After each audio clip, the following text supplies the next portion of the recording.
Get Hurry 8. It's Mel Giedroyc and their team captain, Jon Richardson. And facing them tonight, right up our street, it's Kym Marsh. C'est la Bea. It's Aisling Bea. And their team captain, Jon Richardson. Now, welcome your host, Jimmy Carr. Hello and welcome to 8 out of 10 Cats, a show about opinion polls, surveys and statistics. Did you know, for example, 40% of British people can't identify bird songs? It's simple. It's usually either I Will Survive by Gloria Gaynor or Independent Women by Destiny's Child. 15% of Brits think Downton Abbey is the best TV show ever made, and that is a survey of your nan. And 33% of people don't know how to tie a necktie. It's easy. Just wrap it around your neck twice, tuck it in the hole and pull it tight, unless you're Piers Morgan, in which case follow the same steps, but first attach it to a light fitting. Right, let's get started.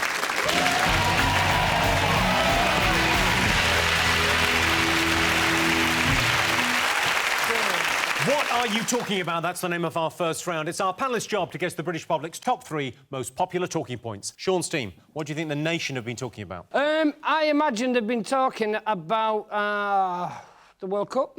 The World Cup? Yeah. The countdown begins. It was 100 days last week to the World Cup. When is the World Cup? Is it this year? It's this It's year, in this yeah. year, isn't it? It is in this year, yeah. Where's Brazil. it? Where's it on? Brazil?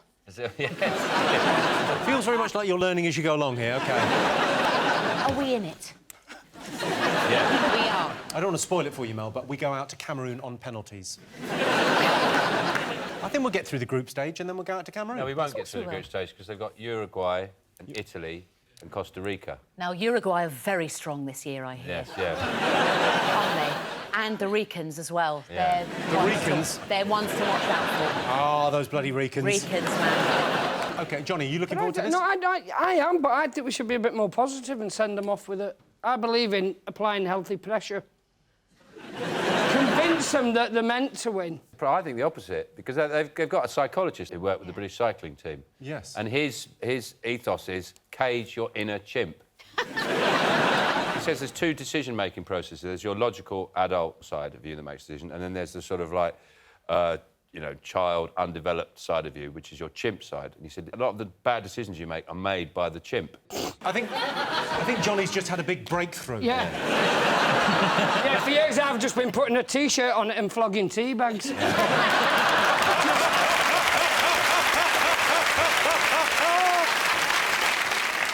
but the point is So they're that getting there's a this psychiatrist. side of you that is a chimp that he wants to explain to footballers that you've got to find a way of dealing with that side of yourself before you go onto the pitch, so you make rational decisions. The biggest problem he's got is getting England players to understand a metaphor.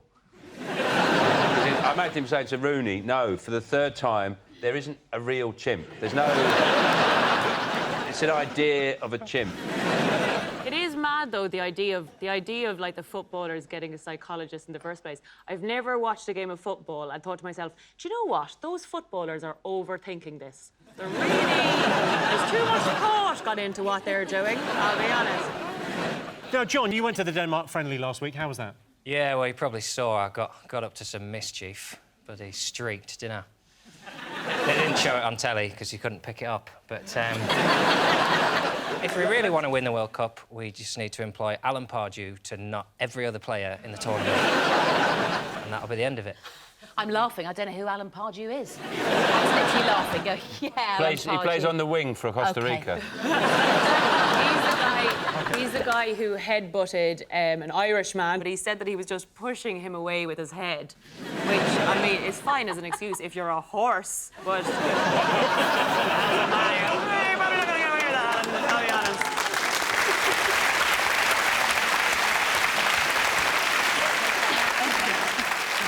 Last week it was announced that Gary Lineker and Gary Barlow would be fronting England's official World Cup song. Let's hope it's as good as the 1988 England squad smash hit. I had a snog to that song. In a disco. Just a snog to a song called All the Way. He must have been...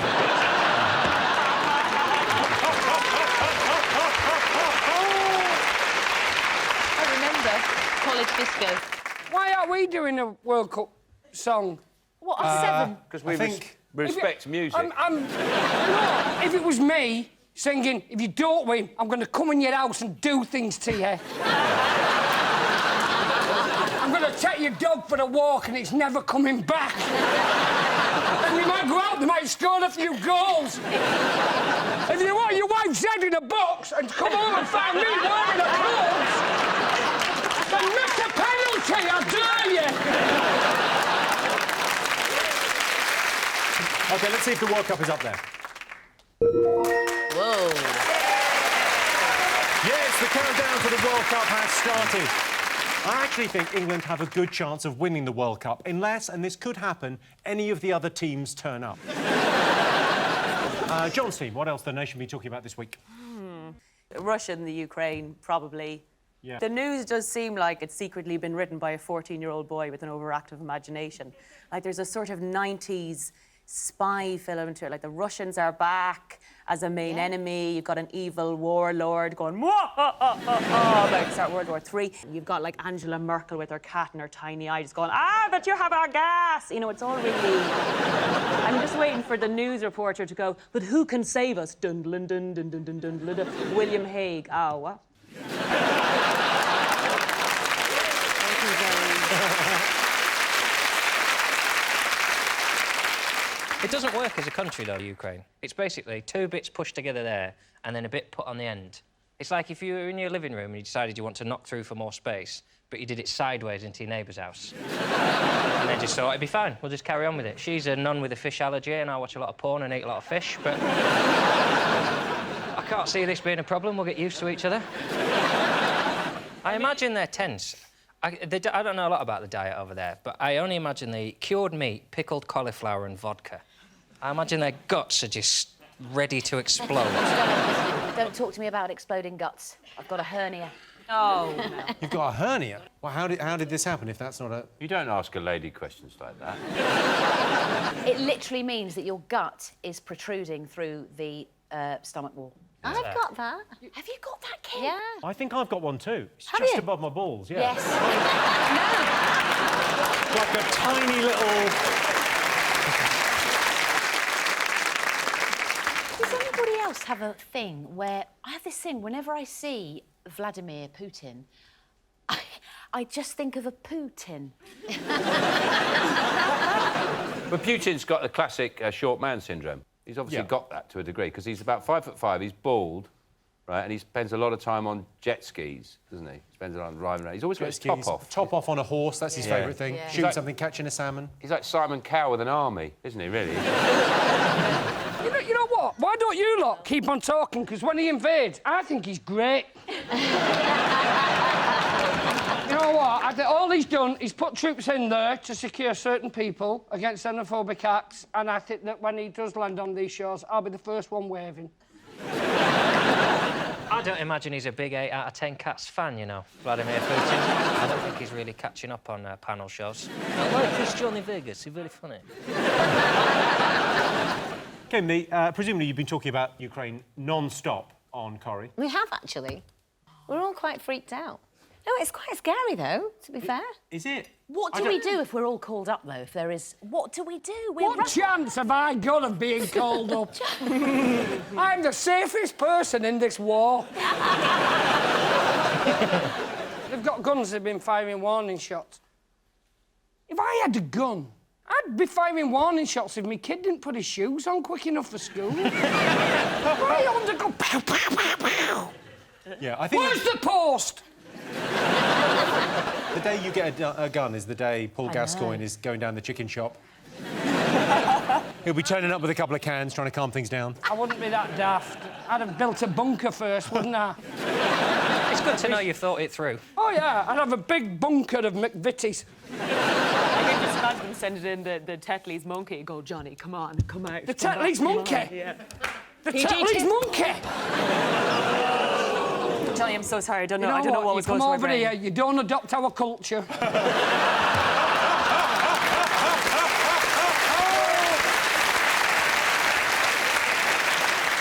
Let's have a look and see if Ukraine is up there.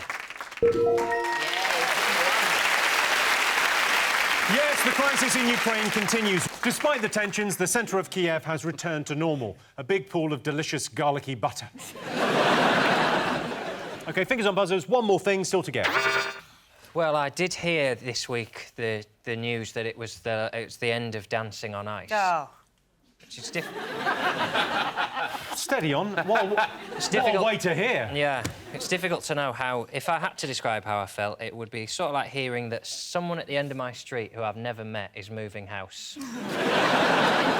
I think that was a big surprise for most people that Dancing on Ice was ending, was that it was still going. It was also they called this one the All Stars one, which I think they called because, like, when you look up into the night sky and you go, do you know any of their names? You go, no.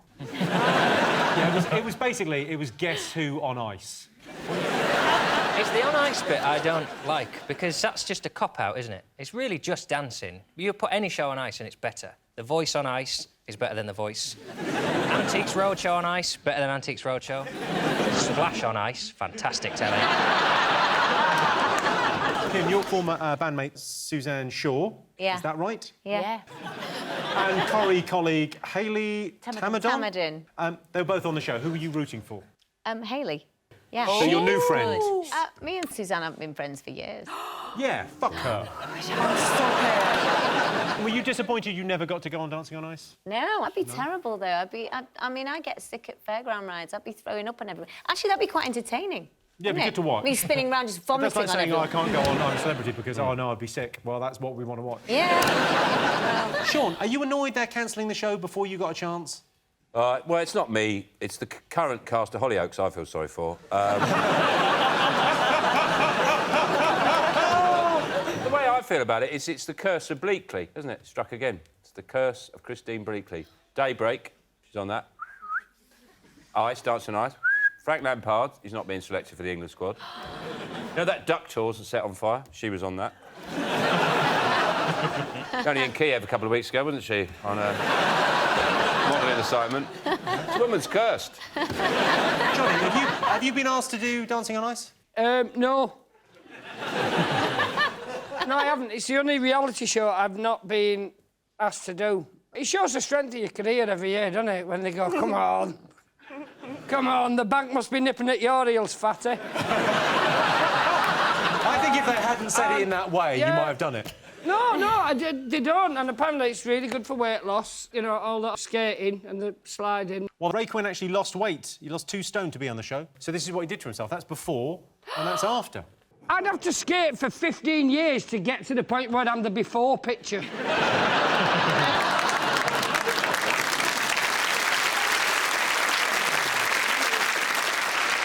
Apparently there have been 19 serious injuries on the show, including Vanilla Ice, who was knocked unconscious, so bit of good news. Keith Chegwin pulled out of the show after breaking 3 ribs and fracturing his shoulder. So, you know, there are funny moments as well. Some people go on the show and they even have an accident before they're even on the show, so they're never even seen. I know of somebody. Who was... Come on, dish dirt. No, I don't think I should say. It was a pop star who had a song that was #1. What happened to him? He put his boots on and fell over. And what was his name? Oh, I can't say. You can say. Tell us his... Was it Chesney Hawkes? Yes. Yes. Someone just told me in my ear. I had no idea. You're thinking I'm a massive Chesney Hawkes follower. That's the worst piece of gossip I've ever heard. If you told me Chesney Hawkes was dead in a ditch, I'd shrug. I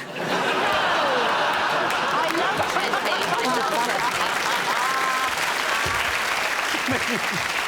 I love him.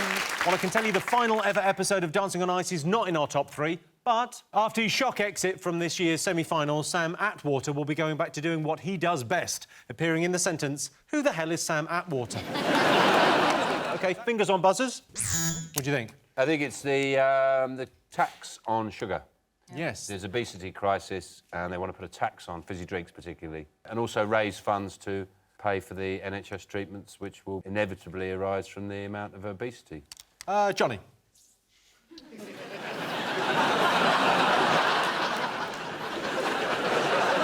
I like my vodka with a mixer. You start taxing the mixer, I drink my vodka without the mixer. I go out and I burn down factories. What's that going to cost the taxpayer?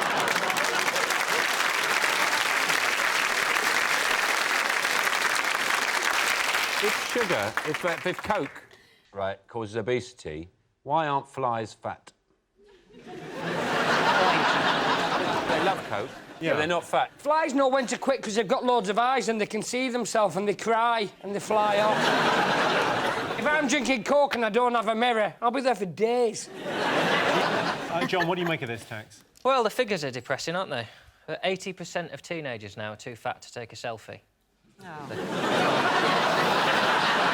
Yeah, it's a shame. Something's got to be done, hasn't it? It's good news for chat-up lines. It's a new sort of angle, isn't it? Well, I've been checking your fat tax return and you're due a rebate.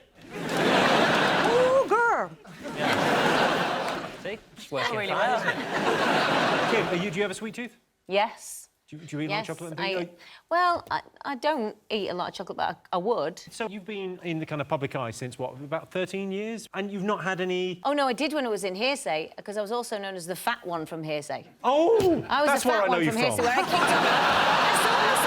But I kicked off with Nigel Lithgow because he told me I was fat, and then in the background, when I was having a chat with him, there was a box of roses just sat next to me. You were going, I am not fat. I am not fat. I don't know what you're talking about.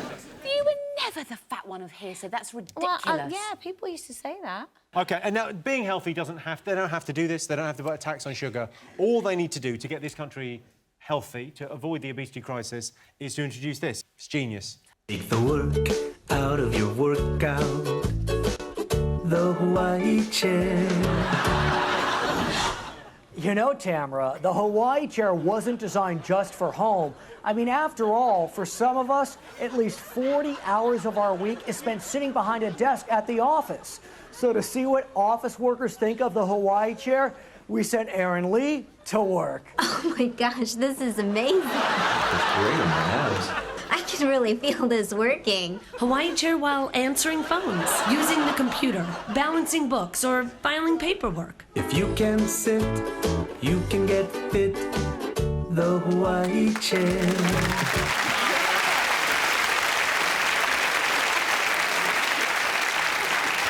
I hope it's absorbent. If you played that without the visuals, it would sound like a porn film. It would just like, oh my god, that works. Yeah, it works real good. It feels awesome. Oh my god, yeah, you like that? You like that real bad? Yeah, I really like that. This is awesome, and I just sit on it. You just sit on it. You just sit on it and roll around. Oh, it looks like you're masturbating over your colleagues. Yes, yeah. Why do you think I went into stand-up? I would never have survived an office environment. Neither would the photocopier.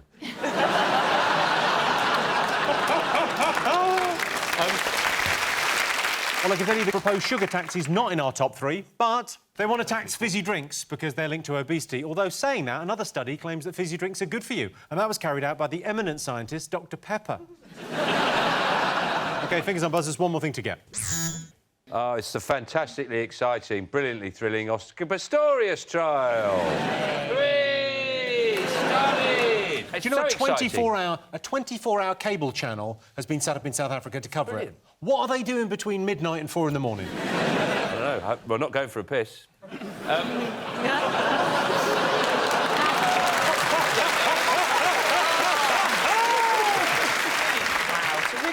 It's a really ugly side of our nature is being displayed here. Because, like, in Radio 5 Live, which sees itself as a fairly respectable news channel, it's so excited about this, and we will have regular updates on the Oscar Pistorius trial in the morning and in the afternoon, like it's the World Cup. Like it's entertainment. Like something we should look forward to, yeah. What's going to happen to courtroom artists if we film courtrooms? They're going to be out of work, aren't they? Yeah, it seems a shame for them. They've mastered their craft, haven't they? Yeah, they're And lovely. then they've just I gone, love them. not needed anymore. You might as well wait outside a tourist attraction and do caricatures. Now, with the trial's being overseen by one judge. What do you make of that, Sean? Can you imagine listening to all that evidence and the last day going, ooh, we might have done it. Well, we might not. Oh, I don't know. I mean, one judge seems strange. I mean, even on Strictly, there's 4 judges on Strictly to tell whether Russell Grant can do the can-can. You know, they say, oh, that was terrible. They can't even decide on how good Russell Grant is. Well, maybe that's what his appeal will be based on. Well, Bruno Tonioni wasn't even there, so... Oscar, I love the way you shot all around the door. It was beautiful. Some people, they only get a one shot, but you always take 4 with such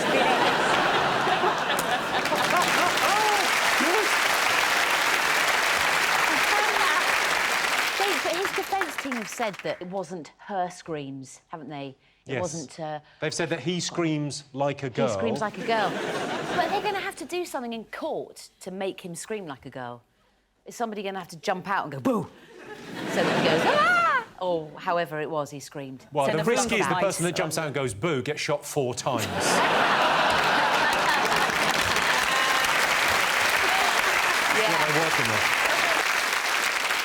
I was wondering, do you think he loses his legs the way I lose my glasses?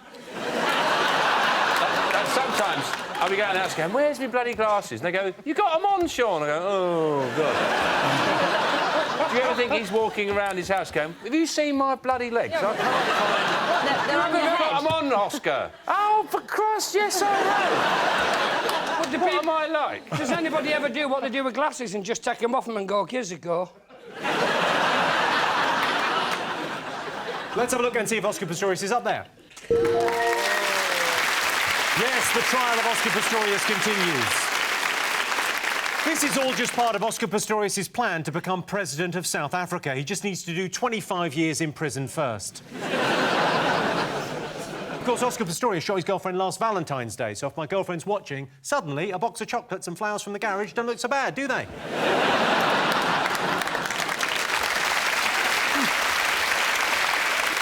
So those were the most talked about things over the last week. But in other news, it's been announced Nick Clegg and Nigel Farage will take part in a televised debate. Now we can finally get the answer to the question British voters really want answered. Who would win in a fight between a prick and an arsehole? Legoland was closed at the weekend due to a terror threat. What's the big deal? They could just put it back together. And a man in Lincolnshire has been found guilty of having sex with a Staffordshire Bull Terrier. Someone must have squealed. My money is on the dog. At the end of that round, Sean, Johnny and Mel have 2 points. John, Kym and Aisling have 1 point. Our next round is Pick of the Polls. Sean, Johnny, Mel, pick a question. What do you like the look of? Cheryl Cole, please. Yeah. OK, Cheryl Cole. OK, last week, Cheryl Cole said that when she dies, she'd like to come back as a man, preferably Harry Styles. So we asked our studio audience, would they like to be reincarnated, yes or no? I'd like to come back as a bloke. Oh, no. Really? Yeah. I couldn't bear to have danglies. Have you ever been told by somebody, you know, a psychic, that you've lived before? Oh, yeah. I did that show that Phil Schofield did years ago. Have I been here before? You call him Phil? Have you... Are you close? Have you been here before? So what did they find out on the show? What did you... I was a maid in one of the lives. Sure, they're always maids, yeah. And I was a whore who was hung. You were a whore who was hung? Or like a transsexual?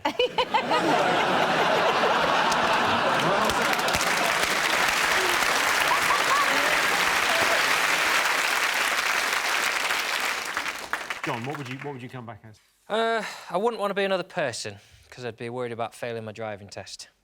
How many times did you fail it in this life? I didn't, but I got really lucky. And I just think you don't get that sort of luck twice. That 3-point turn was a disgrace. I'm riding that luck out. But I Googled who died on the day I was born. Wow, what a tragic birthday you had. I mean, I've had some birthdays that didn't work out, but I never went, I wonder who died on this day. There was an American guy who was a librarian who came to England to give a speech and had a heart attack.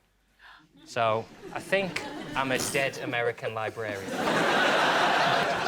I'm coming back as a cornetto. But the flavour that your kid doesn't want, so you've took the lid off and you just leave it in a bin. It takes a good 40 minutes to melt because it's not even proper summer yet.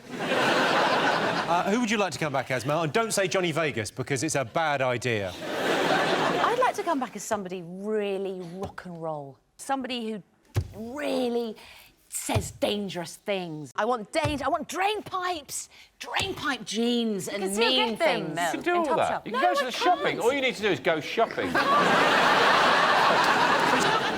Have a crack at it now. Say something mean and... Something really mean, Yeah. like, whoa, yeah, bitches. And bastards. Whoa, steady on. Yeah? Steady on now. That's what I want to be, though. He's sexually aggressive towards Jimmy. Oh, no, I can't... Oh, hello. So that was your sexual aggressive was... Oh, hello. You look mighty fine tonight, Jimmy. I've never been so aroused. Really? That's a very good... I mean, it's a very good German accent. I can only do a German accent if I sound like a predatory homosexual. Go on. Yeah, it's good, yeah. Oh! Nice!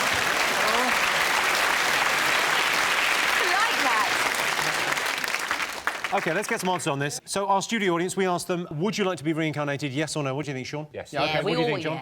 Yeah. Yes. Yeah. You go, yes. OK, I can tell you the answer is yes. Yes. 88% of our studio audience would like to be reincarnated.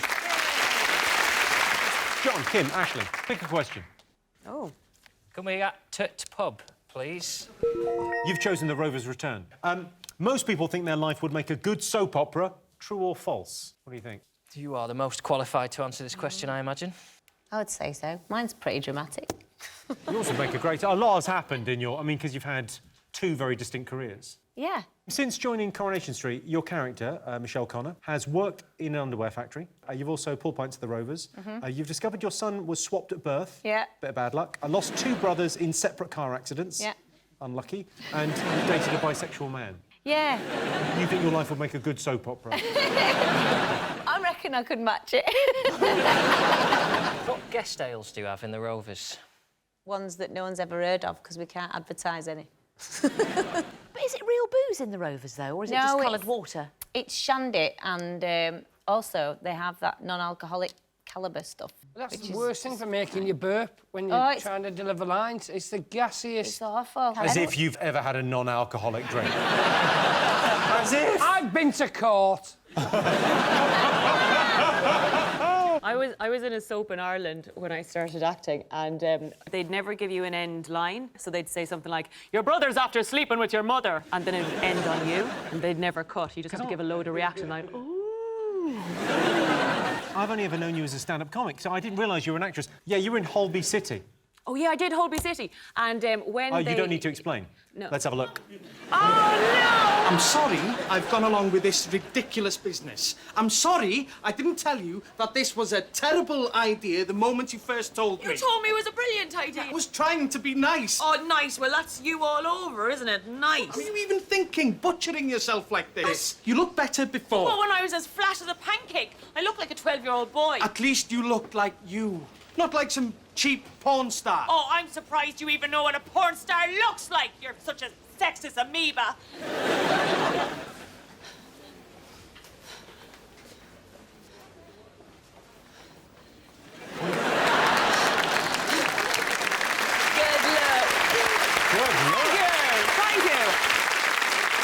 I thought they'd give me something juicy. And they said, yeah, well, what do you know what you got? You got an exploding boob job. Your boob job exploded? Yeah. Oh, I didn't say. I thought that tube was to cure your accent. No. Also, your character's motivation there, complaining you don't even watch porn. Yeah. I've never had that complaint at home. I did a Holby. Did you? Yes, What happened to you? I was... Oh, it was really good fun. I had to play a bitch. I had to play a bitch. So do you remember any of the lines? But take us back to that moment. Just scene. I played it quite sloony. I played a sort of really sloony bitch like that. And my daughter had swallowed some batteries. So I had to take her in Holby City Hospital, and I was really uncaring mum. I did a Holby as well, yeah. What did you do? I played the girlfriend of a guy who'd been shot in the arse with a rifle. What about you, Sean? I was in an episode of Crime Watch where I conned old ladies out their pensions. John, what soap would you like to be in? Well, it'd have to be Corrie, wouldn't it? I wouldn't have to put on an accent then, would I? No. I could act. It's all right, innit? You sexless amoeba. Do an exploding boob job. Go on, then, if you're so good. Well, they've both gone. Fucking hell. It's really good. Mel, do you think your life would make a good soap? My life is so dull. Literally. It's so unsoap-like. Get up, do the school run, do a few emails, get into the gym jams, go to bed. You've got to pick those kids up. Oh, and pick the kids. Sometimes I do it in my gym jams. So most people think their life would make a good soap opera. True or false? John, what are you going to go with? True, I think. True. You're going to go true? OK, what do you think, Sean?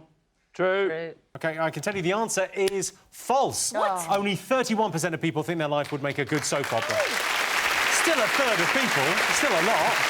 Soap operas are such a part of our lives that we've even given them nicknames. Coronation Street is Corrie, EastEnders is Enders, and then there's Hollyoaks, which in my house is called Pants Off, Baby Lotion Fun Time. So at the end of that round, it's 3 points for Sean's team and 2 points for John's team. The winner is the name of our final round. Here's your question. Most attractive accent. I'd like to put myself up for this one. It's a bad noise to start with. Is it the mosquito accent? No, I think probably the American accent, I'd say. When I have sex, I always try to do it in an American accent, just to take the edge off this one. You do an American accent during sex? Could you give us an example of some of the things you say? I can't remember. Well, you have to... Sexiest American is a sort of, like Mel, but American. I think you actually have a very sexy, low voice. You know, when you're on the bake-off and you're like, bakers, get baking. I'm like, oh, I'll bake you in a minute, Mel. I'll give you a soggy bottom. You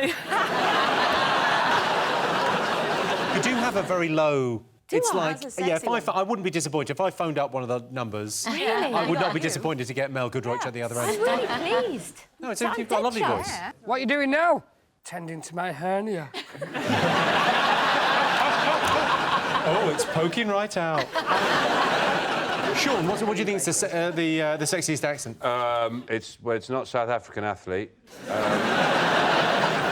Come out of that bathroom right now.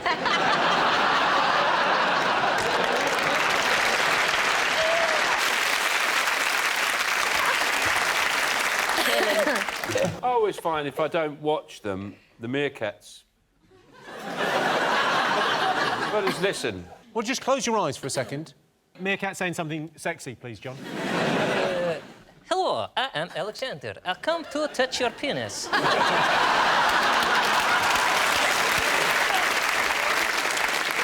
What about Lady Meerkat? With nice low voice. Yeah. I am Svetlana, Sean. Hello. That's very good. Let me creep up your trouser. The accent is not as important as what someone's saying, is it? Are you only saying that because your voice is... nauseating, yes. But if, like, the Birmingham accent is renowned as one of the less naturally alluring, but if it's saying, "You enjoying that sandwich? Do you mind if I give you a blowjob? I'll give you 100 quid." Tell you what, I met a taxidermist from Birmingham. He was amazing, and he said, "I've got a stuffed baboon out." That's sexy as well. Is it? Everything you're doing is doing it for me. You're wasting your time. Right, most attractive accent. Let's try and get this. Go on. I mean, the answer is obviously the Irish accent, isn't it? It's the only one that No, it can't be. Surely. Really? Have I an untapped resource in my mouth? Wait. The most attractive accent is the Irish accent. Oh. No! Yeah. Well done, John. So the most attractive accent is the Irish accent, which makes me wonder why Louis Walsh hasn't been more successful with the ladies. Well, that sound tells me it's the end of the round and the end of the show, which means the final scores are John, Kym and Aisling have 3 points, Sean, Johnny and Mel have 3 points. It's a draw. Everyone's a winner.